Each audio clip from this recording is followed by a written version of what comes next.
YXBA is back, and I'm ready to mash some more buttons. So recently we got some more news on the PlayStation Neo. In fact, we got confirmation from Sony finally that the system is indeed real, but we didn't get full details in terms of how much the system is going to cost and when exactly it's going to be coming out. Well-known Sony executive Andrew House did an interview and shared some interesting information. One of the most interesting details to me is the fact that it's not going to be making an appearance at E3 next week. I don't know how that is going to affect Microsoft's plans. I doubt that it will affect their plans very much because I think that they're going to just show off their slimline version of the Xbox One. I don't think they're planning on showing off the Scorpio at this point. It's possible now that Sony has come out and said that yes, the PlayStation Neo exists, that you could see Microsoft confirming the existence of the Scorpio, but I doubt that we'll get any more than that from Microsoft anytime soon. Now that we know that the PlayStation Neo will not be making an appearance at E3, it really brings into question some of the speculation and thoughts I had, along with many others who suggested that Nintendo was not showing the NX this year at E3 because they didn't want to compete head-to-head for attention against Sony's PlayStation Neo. Now, evidently, that is not the reason why the NX is not going to be shown at E3. I think it's pretty much a foregone conclusion that Nintendo is simply not ready and not enough about it, I think, is finalized for them to show it off. There's been a lot of talk of Nintendo using this extra time to work on the specs and maybe increase the specs on the system a little bit, and also that the delay was so they could finish off some more games or get more games ready to have them available at the launch. So the fact is, right now, not enough games are ready, and when they unveil the system, I think they need to do it in a big way. They can't do it in a soft way where they don't really blow people away with the lineup. They have to wait until they can blow our socks off. One of the other things that Andrew House said that I thought was very interesting was that the PlayStation 4K is going to be sold for profit on day one. And I think that bodes well for Nintendo because they have been leading the charge for many, many years on releasing dedicated gaming hardware without losing money. And in the past, Microsoft and Sony had been either competing with each other or trying to eliminate other competition like Sega, like Nintendo, by subsidizing heavily the cost of the console and losing money that they were able to lose. For Nintendo, it would have been extremely risky to play the same game. So it looks as though the competition is now definitely dedicated to selling systems for profit.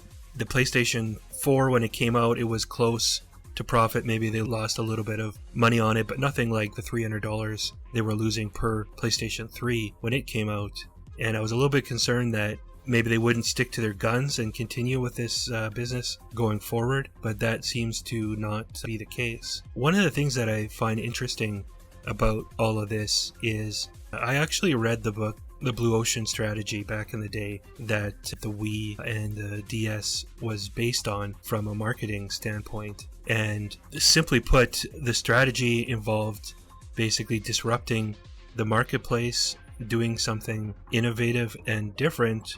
And the suggestion was that the end game of it, eventually, the competition will end up having to change their strategy. And it appears as though that overall strategy has been a success, and we are seeing a follow-through on that success today.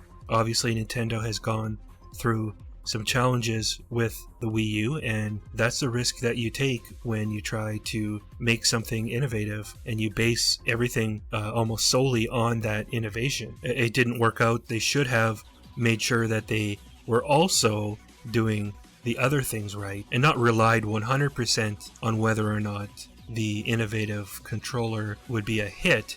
As it turned out, it wasn't a hit, and the system didn't take off as a result.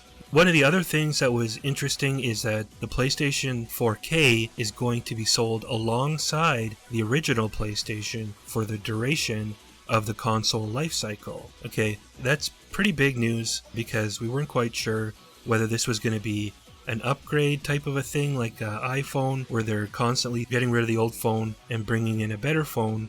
But this isn't like that. This is, similar in some ways. It's really like just providing another high-end option. I imagine they're hoping that some of the early adopters of the PlayStation 4 will buy another PlayStation 4. They're hoping to sell some higher resolution televisions.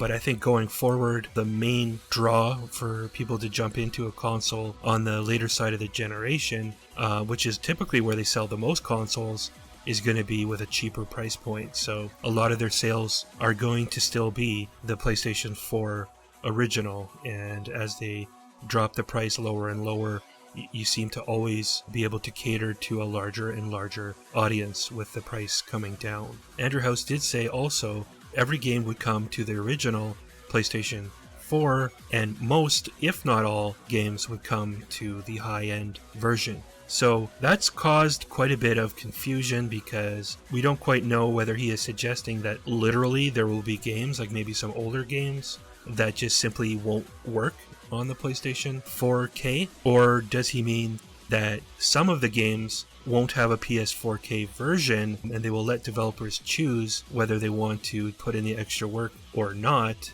but all games will still run on the PS4K, but maybe some of them won't have higher resolution, higher frame rate versions. It's going to be interesting to see how this goes, but I still believe it's a cool thing. If I was a Sony first gamer and I was willing to put in the several $100s it would cost me to buy the system after selling my old system, I would be very excited about it, and I think it is an exciting product. I don't think it should be the singular focus of a Nintendo fan if you're thinking in terms of how is the Nintendo NX going to compete, or what are they going to be competing against. The primary system that it's going to be competing against is still going to be the original PlayStation 4. I think the price point of the high-end PlayStation is going to be high. I just don't see any value from a business standpoint to come out with a higher-end model and not have it be sold for profit. That should be the whole point of it. What you already have a system that's selling really, really well, that is profitable. Why would you come out with another system that isn't going to increase the number of games you sell? Or at least if it does, it'll be a very, very small amount, because the original PlayStation 4 is already selling like hotcakes, and this will probably just take sales away from it. So what I think that you're going to see is that the NX will come out at a much different price point than the PS4K. I think that it will sit somewhere in between the PS4K and the PS4 in terms of power, but it will have a better price per in-game performance than the PS4K. Those are just my thoughts. I don't have inside information, but that's at least the way that it can be. And there's no reason for me not to believe that this is the direction Nintendo could go, because it is possible and it would be wise. Give me your thoughts in the comments below. This has been Colin Unger, reminding you to keep your thumbs glued to YXBA, and always remember to select Start. If you enjoyed this video, click like and subscribe.